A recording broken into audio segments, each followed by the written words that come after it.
to sample and disclose a well's water quality as a condition of sale as part of a point of sale inspection.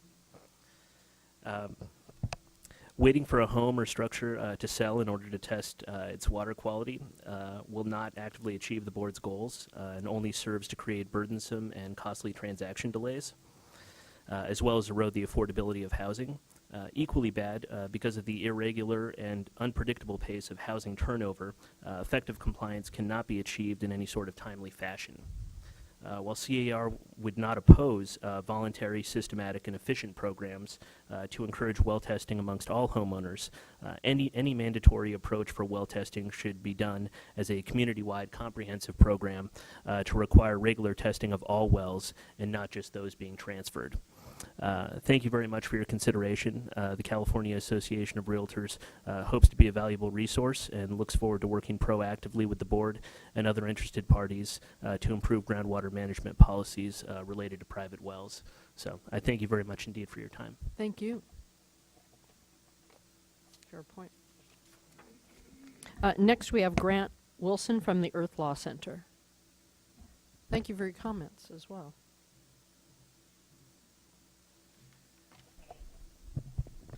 Thank you, Chair Marcus and board members. My name is Grant Wilson. I'm the Outreach and Policy Coordinator at the Earth Law Center. First, we agree that the state needs governance structures that prevent impacts before they occur. However, the work plan only focuses on groundwater management in vulnerable and high-use basins. This is an important priority, but should not be the only one. We ask that the work plan establish strategies to protect and enhance the health of all groundwater basins. We feel that this will make sure that other unattended to basins do not decline in health. This includes specifically defining the process and level of enforcement and allowing the public to comment on an enforcement proposal. The work plan also calls for an integrated approach to groundwater management. Again, we agree with this principle, but we do not think that the work plan achieves this goal.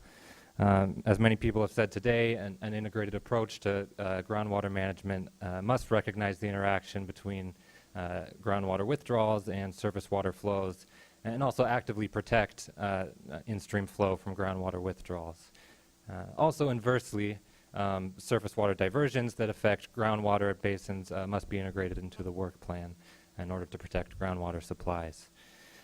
Finally, the work plan must expand its use of waste and unreasonable use actions beyond last-ditch enforcement efforts. To do so, the Water Board should develop a streamlined process for applying the state constitutions and water codes waste and unreasonable use provisions to groundwater. This should include promoting greater efficiencies in both groundwater use and surface water use in recognition of their interactions. The 2011 Delta Water Master Report on waste and unreasonable use makes many really useful suggestions in this regard, including a summit on this topic. We ask that the Water Master Report be integrated into the work plan as appropriate, including the recommendation to have a summit on waste and unreasonable use as it applies to groundwater. Thank you all very much. Thank you very much. Next, we have Vance Kennedy.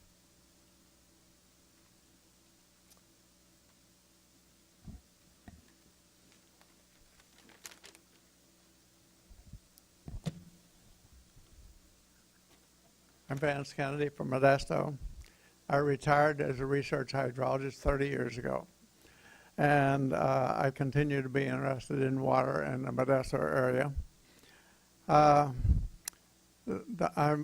My research dealt with rainfall runoff and sediment export, which I'm going to mention briefly, but mainly I'm concentrated on some of the problems that I see. First of all, the survey reports that 3/4 of the water in the valley is used by agriculture. But that is misleading, to say the least, because a significant amount of that groundwater ends up being pumped out by the cities, and for a long time, most of the city waters relied 100% on groundwater. Modesto is going to surface water, but if we have major droughts, why, that's not very reliable either. Now, there's almonds in the foothills, and they're mining old groundwater, and the USGS had a report in 2012 in Calaveras County and foothills, similar to that in the eastern San Francisco County, in which the age of water was 2,200 to 13,000 years old. That's being pumped out from 400 to 500 foot depth. So it is literally mining groundwater. Now, many people think of the cone of depression as what happens to the water table around a well. That's almost certainly in major error. Talking to groundwater modelers, the lateral permeability ranges from 10 to 100 times that of the vertical permeability, which means that you can't begin to recharge groundwater by surface flooding of any great rate unless you have large areas. Whereas in the case of the well that's withdrawing water, particularly if they put it into a permeable aquifer that is fairly widespread, you'll draw water much sooner from your neighbors than you are for your own vertical water. And you need to maintain that because that's what's happening in the foothills. Now, there's just briefly on the problem that I mentioned. Just so that I in understand, my Mr. note Kennedy? about the erosion that's occurring. There's been major ripping in foothills, and under those circumstances, we may be getting tremendous loads of sediment washed off with a first major storm. And I've been unable to find anybody that's going to monitor that. So when you're talking about water quality, there's two kinds of water quality. There's chemical water quality and there's physical water quality. And that, I'm surprised we haven't heard environmental people concerned about that because it's going to be a major problem. And we really need to have someone get on the ball and be prepared for the next major storm because there's a tremendous amount of ripping been occurred in the foothills. Yeah, I think you're right. But there's been more focus on the rimfire I'm area. sorry. There's been more focus on the rimfire area and what's going to happen when it rains Well, than there has been on the but other. You're correct. The deep ripping. Yeah. And Right. I did a major detailed study on the Toll River in Northern California, and they had done extensive logging. During high flows, we got up to almost 1% solids in suspension. And so that's the sort of thing we may very well see coming off these foothill almond orchards. The other thing is that you need to think about is that if they continue with all these deep 600-foot wells, 16 inches in diameter, if that continues, you're going to have a situation where you're going to be having one farmer compete with the next one and sucking the water table down, and we can get down, supposedly fresh water down 1,000 feet or so. And so you can suck down to 600 feet or more. That destroys that area for decades, if not centuries, to come. And there have been tens or hundreds of millions of dollars invested by these large investors in these foothill almond trees. They ought to be cut off. They're mining basically unreplaceable asset, but nobody's going to do that. And that's why I'm convinced that the state cannot allow complete control to regional control, because under these circumstances, I don't think in our county we're likely to see the supervisors cut off water to those almond trees. Some of them are 10 years old. If you do the calculation, then you can. If you have some idea of how much opening there is in a rock, you can calculate how much the water table will drop. And a common figure is 15%, which means that for every foot of water, the water table drops 7.5 feet. Okay, Now, I've heard various figures, but 3 feet is a good round figure for the amount of water needed by almond trees. And in this particular 2,800 acre parcel that's been in there since 2005, the water table is only down 65 feet. If you do the calculation, it ought to be down 200 to 300 feet. Now, the question is, where's the water coming from? The Tuolumne River is about a mile north, and Turtle Lake is maybe 3/4 of a mile away. But the water table is down about 65 feet uniformly over that 2,800 acres, which would argue that there's a fairly good connection throughout that 2,800 acres.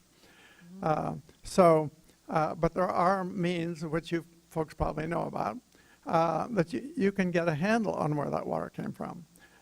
You can use tritium analysis, you can use carbon-14 dating, and you can use stable isotopes, hydrogen and oxygen, to tell whether it came from the river, which is coming from high mountains, or whether it fell locally.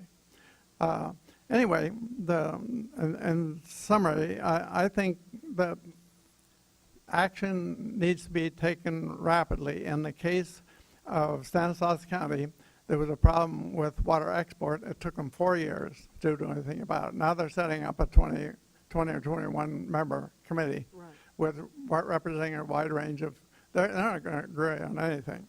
And so it's, let's face it, they've got a technical advisory committee to advise them. So anyway, I'm pessimistic but hopeful. I was going to say, hope springs eternal. I've taken my time. Do you have any questions? No, I just want to thank you for coming and staying all day as well. Well, it's a major problem. I'm 90 years old. I won't see this. But somebody needs to be looking ahead and planning and taking action. Right. Thank you, sir.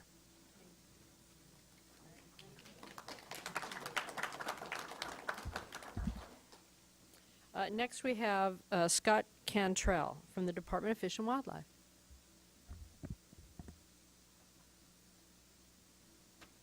Hello. Didn't see you over there. It's a tough act to follow, but I'll go ahead and try. My name is James Rozier. Scott Cantrell couldn't be here. He got pulled into a drought planning meeting. Okay. So as you can see by my attire, it was a last-minute meeting, and a number of people who couldn't be here were at different events. Some I knew were at that, some were at another event not far from here. The concept paper proposes a work plan framework under which groundwater activities of the water boards would be organized. We believe is a very good start towards identifying key topics and priority actions to ensure sustainable management of groundwater. Groundwater and surface water are key factors in the proper functioning of ecosystems and for the maintenance of biodiversity. We're pleased to see the State Water Board endeavor to ensure that the state and regional water boards effectively use their authorities and resources to address critical groundwater challenges confronting the state. We offer the following recommendations to inform the development of a detailed work plan, and we look forward to collaborating with you on this development. One of the greatest threats to groundwater quantity is unsustainable groundwater depletions, which may result in subsidence and permanent loss of storage capacity. Groundwater depletions also have the potential to cause short-term fluctuations in surface flows, which may lead to channel dewatering, desiccation of aquatic habitats, and degradation of water quality, which in turn adversely impact fish and wildlife resources. We suggest the work plan describe how groundwater and surface water interact and can be better managed to protect fish and wildlife resources, maintain aquifer storage capacity, and ensure sustainable groundwater use through conjunctive use programs. We believe the draft California Water Plan update for 2013 is a very good resource for the Water Board to consider in the development of the groundwater work plan. The California Water Plan update has detailed resource management strategies, including strategies and recommendations to implement conjunctive use in groundwater management, recharge area protection, groundwater remediation, water transfers, watershed management, and ecosystem restoration. The California Water Plan also has regional reports that describe the hydrologic regions, land use, and other factors that influence the water balance within each region. Integrated water management is an important theme in the California Water Plan, which we believe is a strategic approach to managing groundwater. IRWM incorporates the physical, environmental, societal, economic, legal, and jurisdictional aspects of water management into regional solutions through open and collaborative stakeholder processes to promote sustainable water use. We believe the groundwater work plan will need to describe analytical tools and models that currently exist to monitor and evaluate groundwater extractions and surface water diversions and potential impacts to public trust resources. Data and information gaps should be described as well. We suggest the work plan describe an approach to collaborate with the Department of Water Resources and other agencies to update Bulletin 118. We also suggest the work plan describe approaches to delineating subterranean streams and high-priority watersheds. Specific governance and management activities that can be implemented to record or estimate groundwater use will also be important to evaluate the new applications to appropriate surface water.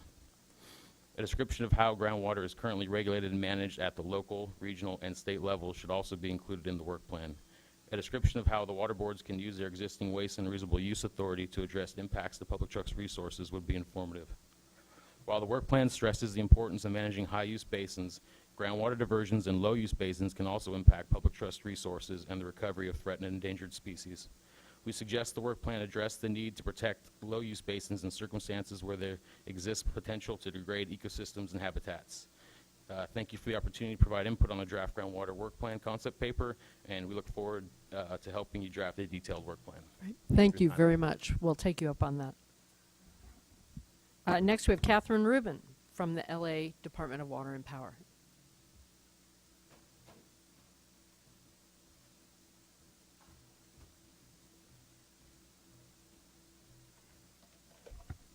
Afternoon. Good afternoon. Good afternoon, Chair Marcus, board members, and board staff. My name is Catherine Rubin. I am the manager of the Wastewater Quality and Compliance Group of the Los Angeles Department of Water and Power, and I want to thank the State Board for giving us the opportunity to comment on the draft groundwater concept paper. As you know, LADWP is the nation's largest utility, and we provide water to approximately 4 million people. And historically, the city of Los Angeles has relied on local groundwater supplies, imported water, and the Los Angeles Aqueduct as its primary source of water. And today, uncertainties due to climate change and anticipation of major disruption of imported supplies due to natural disasters all make the availability of local groundwater sources even more critical to water reliability, population growth, and demand. And therefore, LADWP has a major interest in the quality and the management of groundwater. And as an environmental steward, LADWP supports measures that protect the beneficial uses of both surface and groundwater. So to prepare today for the workshop, we actually read your notice. Thank you so much. And got together as a big group of staff and evaluated your 6 questions. Great. So we have a few suggestions on how the questions could be, or getting towards the answers to those questions. Thank you for putting those up. So for question number 1, regarding the local and regional how local and regional entities should be held accountable and what criteria should be used, we believe that, and we've heard this quite a bit. You're going to hear, I think we're going to repeat, I think, a lot of the suggestions that have already been said today, so I apologize for that. Just It's in go, the script. go quickly when it's a repeat and dive in when it's not. All right. Local management entities operating within adjudicated basins are accountable to the court and court-appointed water masters. And so really additional oversight should not be required for adjudicated basins and basins that already have pre-established agreements. Local groundwater managers are best equipped to meet the challenge of sustaining local groundwater resources, and I believe that's been mentioned today as well. For unmanaged basins, we need to identify first the local and regional entities. Work with the local entities to establish goals that address problems specific to their basin. Provide resources and assistance to the local entities to manage their basins, and have dialogue among the local basin managers in order to establish the most effective groundwater sustainable strategies. And if the local entities cannot manage their basin effectively, then the state board should have an oversight mechanism to provide input and intervene utilizing metrics monitoring and evaluation. Question number 2 regarding the toolbox and the local and regional entities and additional authorities. LADWP believes that there is a need to evaluate what is already existing. Locally developed groundwater management practices, including those in high-use basins, have proven to be stable and very effective for groundwater management, and can be replicated at the local, regional, and/or state levels. There needs to be an authorization tool, such as a legal authority or agreement. Funding mechanisms are critical. I know you've brought that up. Local and regional entities need to have a funding mechanism so they can support their basin activities, particularly in those disadvantaged communities and small systems. Such as supporting the water bonds would be helpful to achieve comprehensive groundwater remediation in severely impaired basins, for example, the San Fernando Basin. Databases need to be interactive so they can be used by multiple agencies, and multi-agency coordination interface is crucial to addressing the problems of groundwater contamination. The State Board should avoid imposing requirements that do not respond to the immediate needs of the basin, including potable water production. Again, adjudicated groundwater basins that are well managed should be exempt from thresholds or quantity triggers, as the data are already collected and used to inform management decisions by court order. Any interference could conflict with operations. Regulations should not compete with each other in order to allow for and not delay and or prohibit the implementation of groundwater remediation, stormwater capture, and other groundwater replenishment programs. So going on to question number 3. Am I okay with my time? Well, you're over, but you're focused, so just talk fast. Okay. I mean, we don't have a million speakers, and it's Okay. been a long day. You've waited a long time, so I don't want Thank you. to stop. Okay, so for number 3, That's good. those were the longest ones. You get all kinds of points for answering the questions. That's right. good. I don't know. It's a tie between you and Conrad, who actually had his own timer. So that's a new one. For question number 3, what should the state actions focus on? And LAD2P suggests that you identify the managed and unmanaged basins, you focus on the unmanaged basins with deficiencies, and that you prioritize based on vulnerability the degree of deficiency or insufficient management practices. For question number 4, regarding the effective governance models, we've heard this, and I'll just quickly say it. A one-size-fits-all governance model would not be effective since each basin has individual site-specific needs, the hydrology, you've brought that up, Felicia, uses, issues that need to be addressed and managed on a site-specific basis. Basins with groundwater already adjudicated by the court should remain as governed with the court-appointed water master and municipality. Court-appointed management should take precedence. An MOU in place should not be trumped. For other basins where no MOU exists, a governance model may need to be created and should be broken down by municipality, staying at the local level, then the county or special district. And water rights and agreements already established should remain in effect. With regards to question number 5 about the connectivity of surface and groundwater, I think everybody agrees there is there's some sort of connection. We would just say that we need to acquire baseline and modeling to determine the connection, and that where modeling is already being done, don't duplicate the effort. Focus on issues where the link between the surface water and groundwater has been established with scientific data, and evaluate both groundwater and surface water locally with the stakeholders to determine the existing issues. And then your last question about the State Water Board, although we had last week a very long workshop on that as well. So I'll just reiterate that LADWP believes that the drinking water program has been a long-standing program with an excellent history of maintaining safe drinking water, and that, we need to ensure that drinking water programs continue to focus on public health. So just in a quick summary for you, number 1, we believe that there should not be a plan with a one-size-fits-all criteria, and everybody else agreed that we need to evaluate each basin on a site-specific basis. We need to expand funding. There really are, for also the small systems and the disadvantaged communities, in addition, there are no state and federal funding programs, including the cleanup and abatement program, with sufficient funds for the cleanup of groundwater in the San Fernando Basin. So LADWP, we contribute already to the Water Master oversight costs. We pay to the Department of Water Resources, Water Master Services, And so, like Aqua had mentioned, additional assessment fees and related oversight regulations would just add to that financial burden. So we need to figure out, we need to brainstorm on some sort of funding mechanism.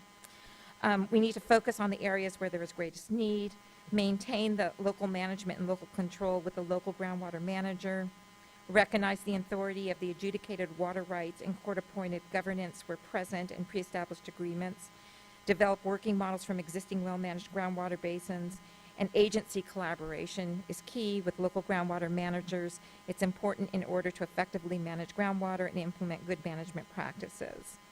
LADWP, we also support and agree with Aqua's recommendations this morning. And we look forward to working with you and your staff on this concept paper and any developments in the future. Terrific. Thank you. Thanks for joining us. Sure.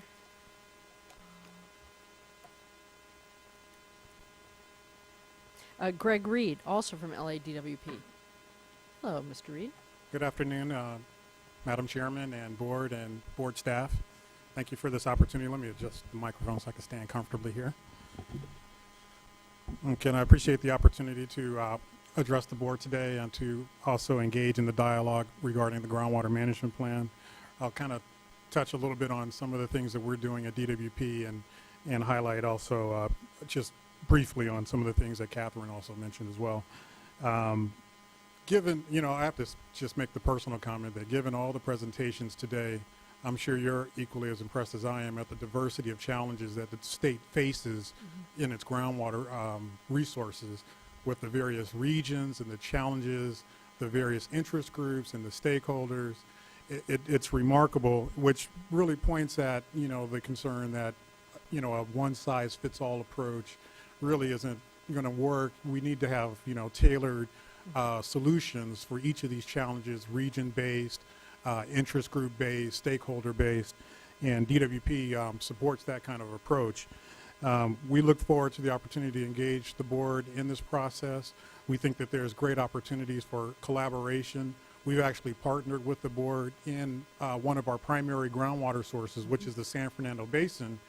We work with the local regional water control board in affecting investigations and sharing data in terms of groundwater contamination and which is our primary challenge that the city faces. So with that said, I just want to kind of briefly mention some of the things that we're doing. The city Department of Water and Power, we're investing in major programs to strengthen our groundwater management program. That includes investing something more than $100 million in upgrades to our stormwater capture facilities, upwards of $500 million in our groundwater replenishment program, which would provide advanced treated reclaimed water to recharge our basins. We also are investing somewhere between $600 to $900 million in a comprehensive groundwater remediation program to deal with the legacy pollution and groundwater contamination that has effectively required that we turn off 50% of our water wells in the San Fernando Basin. So a really significant challenge there. We also participate in the CASGIM program through our adjudicated court-appointed water master and the partnering agencies that also participate in the basins with us. We have water rights in various local basins, including San Fernando. That would be Silmar, Central Basin, West Coast Basin. And we look forward to the implementation of the groundwater banking program that WRD will be implementing through the adjudication changes that has recently come about. The City of LA is making great strides in its water conservation programs. One of our bragging rights is over the 20-year period that our population has grown to now more than 4 million residents, we continue to use the same amount of water today as we did 20 years ago. And we're continuing to make more advancements in our conservation efforts. And so we're doing what we can in all areas to manage all of our water. We take a very active role in our IRWIMP programs. We participate in the salt nutrient management planning process. We're implementing that for the San Fernando Basin in partnership with our other member agencies and the Water Master. So bear with me for a second here. I'll catch up with my notes. So again, we're ready to engage the board on this program, and we think that there's opportunities to help strengthen what the department is doing in terms of groundwater management. One thing that we want to make sure that we agree on is how the board coordinates with the adjudicated basins. And I'll just kind of echo what Catherine had said, that we're doing quite a bit in terms of having a well-managed basin. And we would like to make sure that this particular work plan does not result in legal uncertainties that may interfere with or supersede the court adjudication process and the continuing jurisdiction that the court has over our water rights. In the area of funding, we feel that, well, actually, Catherine has well said that we cannot sustain additional water user fees given the various fees that we already pass on to our water ratepayers for water rights payments to the water master and replenishment fees that we pay for the Central Basin and those components.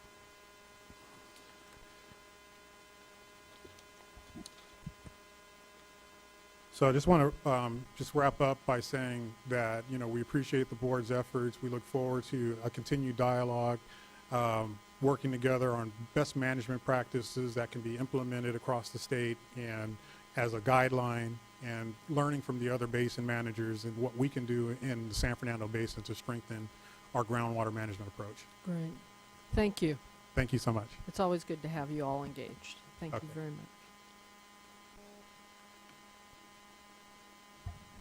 David Myers, Water Chair of the Redwood Chapter of the Sierra Club. Oh, went too long. Gary Soyseth, Regulatory Analyst with Modesto Irrigation District. Good afternoon or good evening, I'm not quite sure. My name is Gary Soyseth, and I'm the Regulatory Analyst for the Modesto Irrigation District. On the heels of the comments by Ms. Diadamo regarding water agencies and our self-help and what we're doing, the Modesto Irrigation District wanted to highlight the fact that the Modesto, or MID, has been and remains committed to actively managing our groundwater resources within the Modesto subbasin specifically. In the early 1990s, Modesto Irrigation District recognized the loss of groundwater recharge that had occurred over 60 years on nearly 28,000 acres due to the conversion from agricultural to urban land use, and that the ensuing increase in urban demand from our groundwater resources resulted in a continually expanding and worsening cone of depression under the city of Modesto. This cone of depression, in part, led to the partnership between MID and the city of Modesto, allowing the city to supplement its well system water supply with high-quality treated surface water from the Tuolumne River. MID owns and operates the Modesto Regional Water Treatment Plant and wholesales the treated water to the city of Modesto. Phase 1 of the water treatment plant was completed in 1994, and it currently treats and delivers approximately 30 million gallons per day to the city of Modesto. This is roughly half of the city's water needs. The resulting relaxation of groundwater withdrawals by the city of Modesto has allowed groundwater levels to recover by more than 40 feet in the local urban area. We are currently expanding the Modesto Regional Water Treatment Plant to help further reduce the city's dependence on groundwater. It is these kinds of proactive, local conjunctive use projects that provide real and quantifiable benefits basin-wide. MID believes that a one-size-fits-all solution is no solution at all. To that end, MID remains committed to local solutions that work for our region and our community. It is important to recognize that good things have happened and this momentum must continue. Thank you for your consideration. And thank you for coming. Bill Thomas, Tulare Lake Basin Water Quality Water. You'll have to say what it is, Bill, and the South San Joaquin Coalition. What's the Tulare Lake Basin Water? Well, it's the South San Joaquin Water Quality Coalition, but Right. now that our general order has been renamed the Tulare that's Lake where Basin okay, got General it. Order, Thanks a I'm lot. trying to discipline myself to Got it. use that. You're just ahead of me. The Sorry. well, that's seldom. The thank you for your long patience today. That was great. The time is undeniably now that we get at this, groundwater issue that has kind of been the elephant in the room for some time without probably due attention. and you ventured out into the somewhat thin ice of putting forward the concept paper that everybody has appreciated. Some of us have kind of reminded it's a little different than most cases where you set forth your authority and here's where we're going to regulate. The constitutional authorities, in the absence of statute, is a little thin. But I think we should approach this much differently than we usually do. Let's figure out the things we need to do, then analyze if there's some authority hole and fix it at that point. Addressing the quantity issue.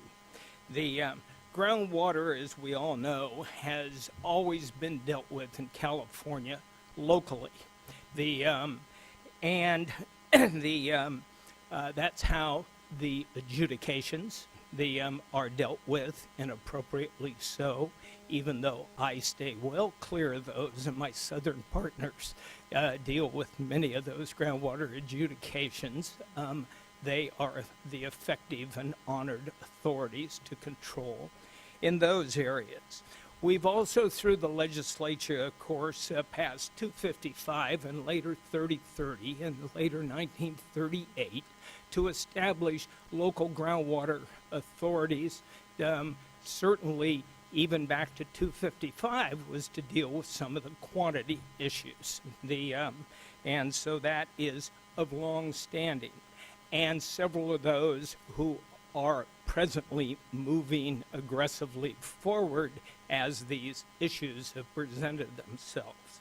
And we have the IRWIMPs, of which you've heard from mine, the Kings today, and others that are very aggressively involving here. These are existing authorities. Let's see how we can maximize that at the outset. We'll start there. I thought the criteria that you put in the paper were the right criteria. We should understand we've got a little bit of time here for those existing agencies to kind of retool to deal with this against those authorities. Probably the step two is we probably want to encourage more of these local authorities to emerge. That's kind of step two. And by saying that those will take some time doesn't mean that there aren't ways to expedite those efforts. Then we will end up with kind of a residue category, areas that aren't effectively dealing with these issues. And that's where we need to figure out how the state would step in to those holes.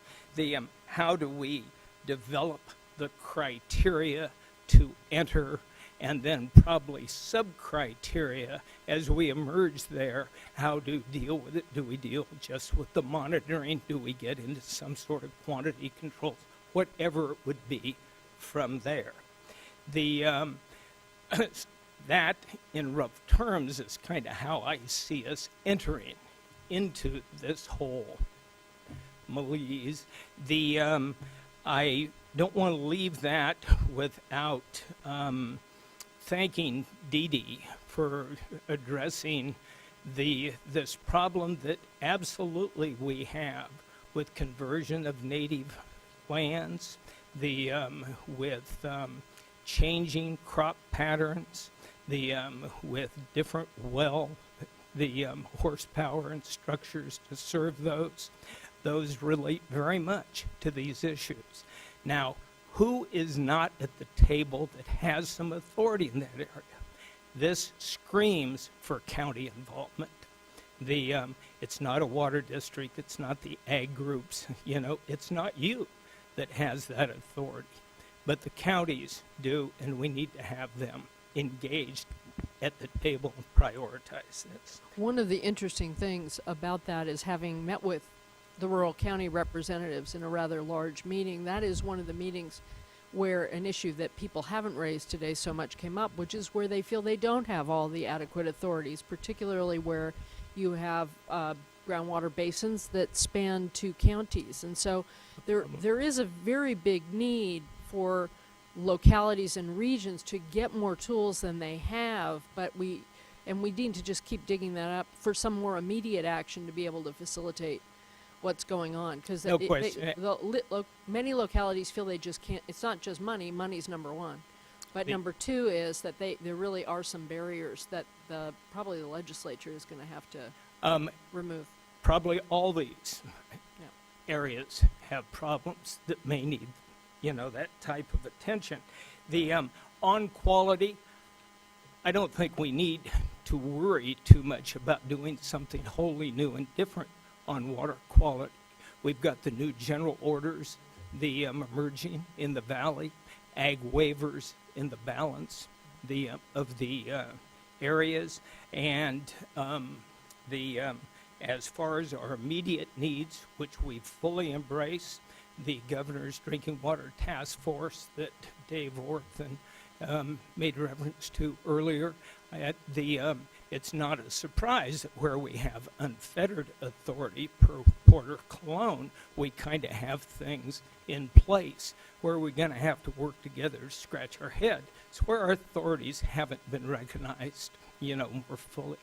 Thank you so much. That's right. Smaller systems, in particular, in disadvantaged communities that the state doesn't regulate at all. is Absolutely. Yet to be joined at the legislature. Absolutely. And maybe federally, because some of the holes in that, the less than 15s might be able to be filled federally. Thank you. Thank you. And last but not least, Steve Radford from Siskiyou County. I thank Hi. you very much. Thank you for As coming. you might know, we are in trouble up in Siskiyou County. We have major issues up there. I don't know why I'm the only one here. I tried to round up some troops, but everybody was busy with their calves or what have you. If I may, I was a little bit surprised this morning that we didn't salute the flag when we started the meeting. Where did we lose that? I don't know if I don't attend these kind of meetings that often, but I sort of stood up or was ready to stand up and salute the flag. I think we've lost something there. I was driving down this morning. I came down through Reading, and there was this amazing big flag just fluttering in the breeze, and the lights were on it from below, and it was on the freeway, and it was dark. It was 4 o'clock in the morning. And I'm getting chills now. It was amazing. It was beautiful. It was incredible. And I thank you for having all of us here for this public meeting. This is part of what we need is public input, the people rounding up together, coming together. Took my glasses off. Didn't know I was going to come up this soon. It seems to me there might be too many people, Why haven't we addressed that problem? It's pretty simple. We just keep having babies, I grew up in L.A.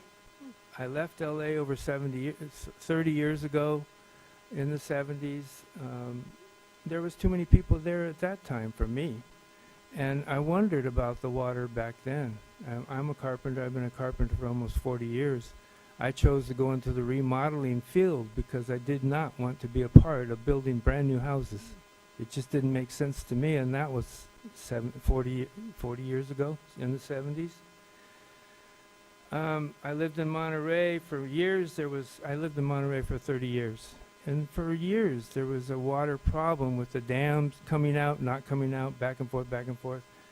And there was always talk of water desalination. Mm-hmm. And why isn't there more of that talk? I mean, there's ocean all over, L.A. and the different, West Coast. Okay. The biggest issue I think I would like to bring up is the chemtrails up in the sky. I was in a meeting last night, and there was a video on the screen, and it's about geoengineering and how the chemtrails in their statement is drying up the clouds which cause the water, the rain. It makes sense. There is an entity out there, a suspicious entity that is in control of our government. And it's possible that these people are the ones putting those chemtrails up there to control the population, to control the water, to knock people like us in Siskiyou County out of Siskiyou County, because we have a lot of chemtrails up there, like, for your information.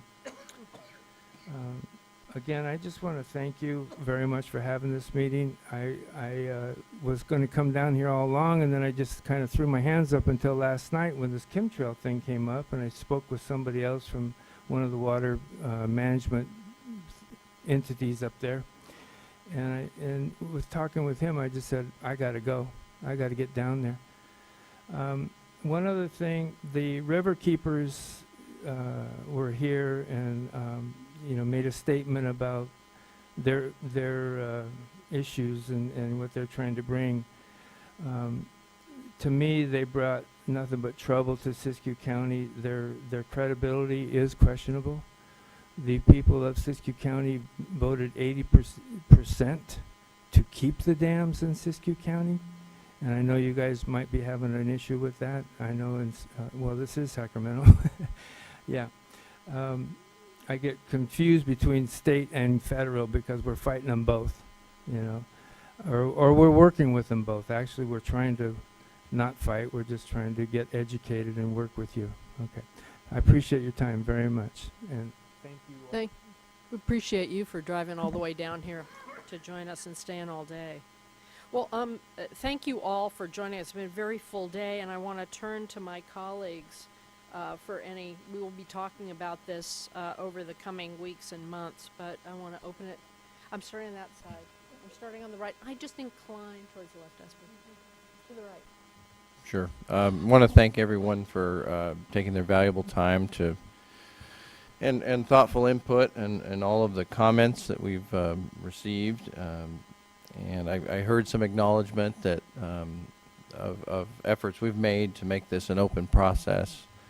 Recognizing we're all in this together and approaching it systemically. I hope that there's clearly local and regional roles that have been successful, and it's clearly a local management issue when it comes down to what's effective, but figuring out together what a state role really should be, and how the water cycle integrates our human actions despite what we do institutionally to manage it.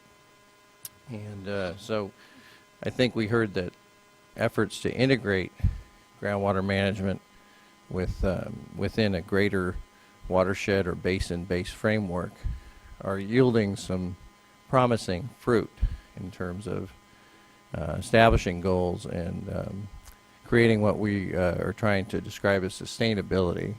This board in 2008 developed a vision statement for California, that a sustainable California is made possible by clean water and water availability for human uses and environmental protection.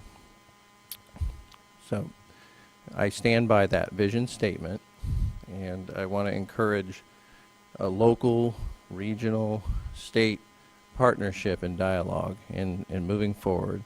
And it comes back to, what was the concept paper about? It was about our work plan.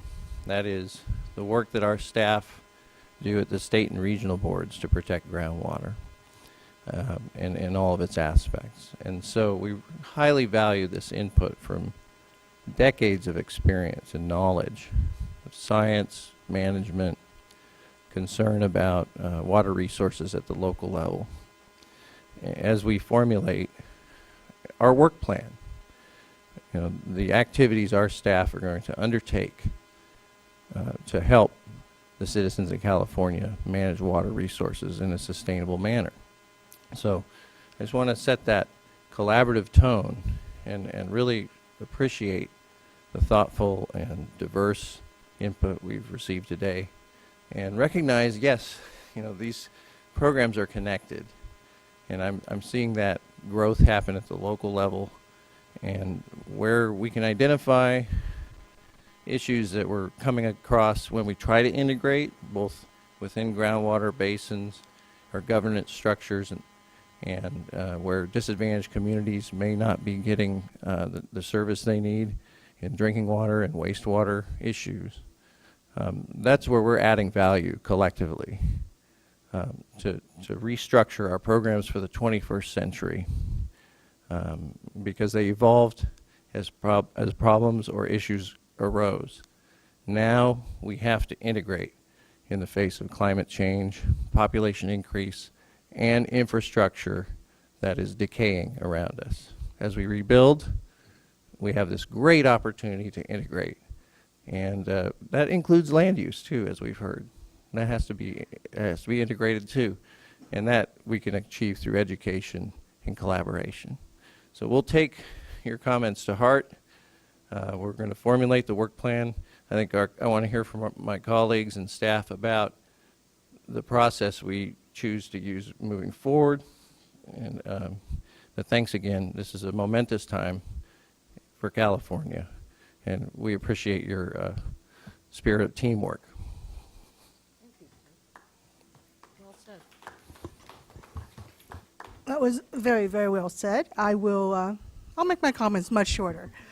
I definitely agree with and appreciate Member Moore's comments with respect to collaboration.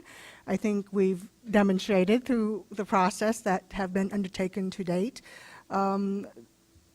that we truly embrace the concept and the practice of collaboration on especially this important topic in moving ahead.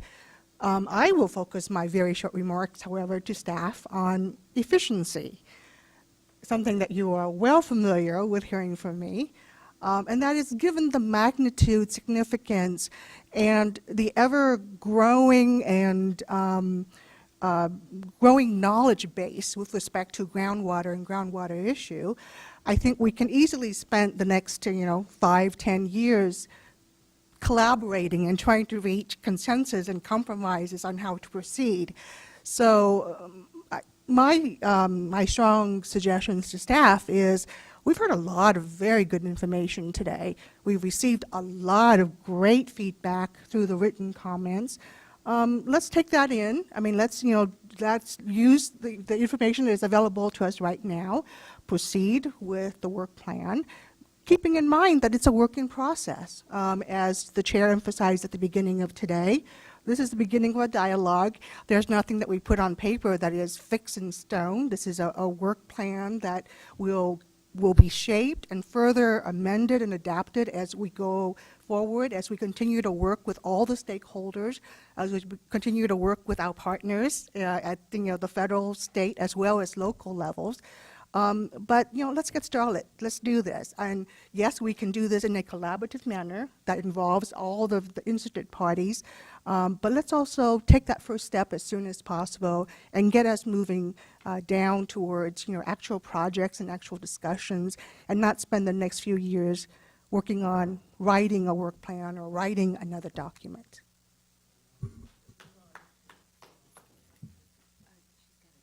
Oh, good. Sorry. Thanks. I'm going to just jump in ahead because, yeah, I've got to catch a train. So I'll make this quick.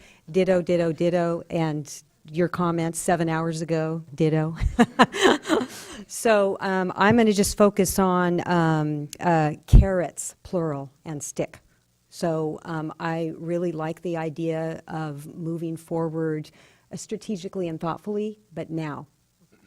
Let's see what we can do to work with some of the stakeholder groups out there that can help to identify some of the areas that could use a little gentle nudge and maybe some assistance. If we can't uncover financial assistance, technical assistance, and pulling together other regions of the state where they've had success.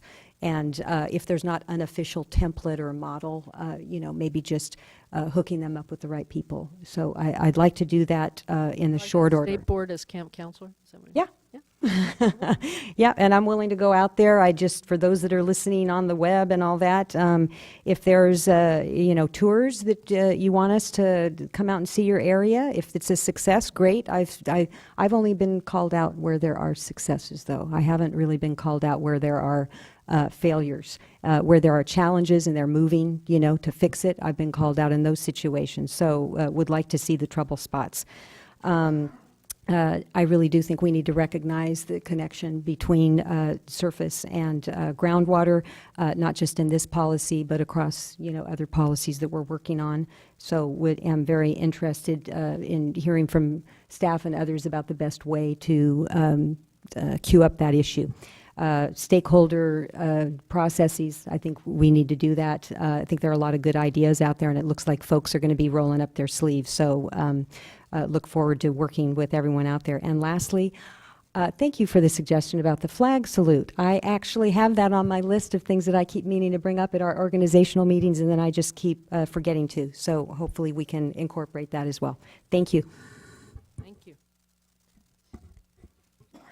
I just made a note of 3 things, but I'll be explicit. I don't think we need to finalize the concept paper. I think the concept paper is great, and I think we've gotten good comments on it. I think we move straight to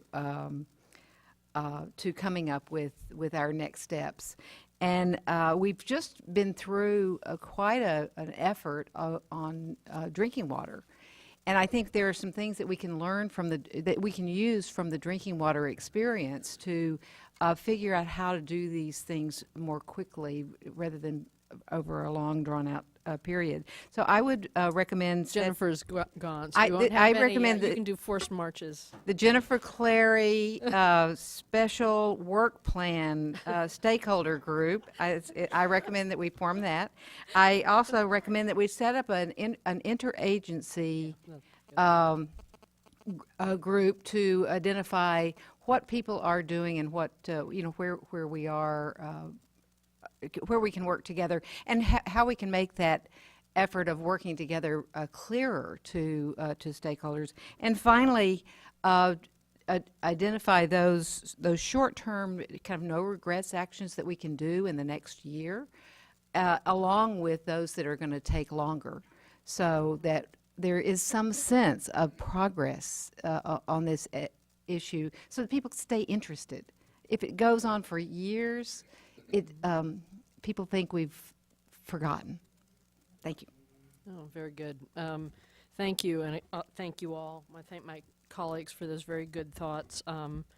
We do need to think about what we do next. I mean, we have to describe what we're going to do, so there's more writing to be done. But figuring out the temporal, which I heard in all of them, what can we do right now, what might be longer term, et cetera. I mean, there's a difference even between quality and quantity in that, where we have authorities, where we don't. A lot of just very good thoughts to think about, as well as more to do that didn't come up, like sitting down quietly with people and figuring out where the trouble spots are, and figuring out how to work with our other colleague agencies, since it's not just us, and figure out where that sweet spot is for what we can do in the short term and what'll be a little bit longer term. And I think transmitting that is going to be really important, and figuring out our role in helping continue this conversation that's happening across the state. I really appreciate it. I would just say this is an issue whose time has come, but we don't have a lot of time to waste. I think a lot of this work, as I said earlier, is decadal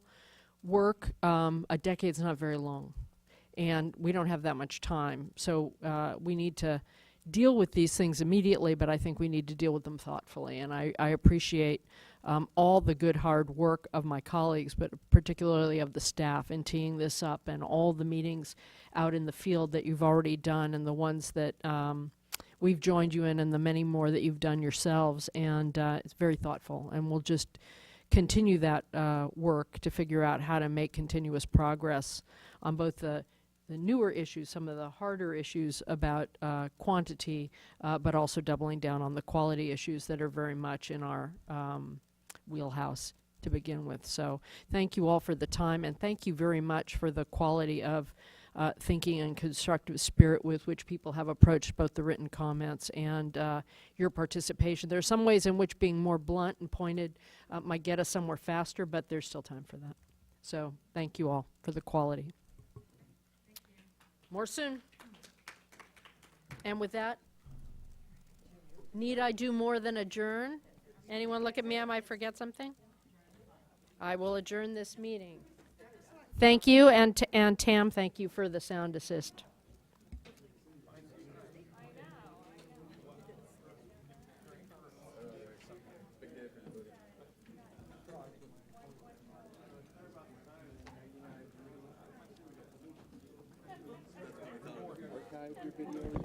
No. You have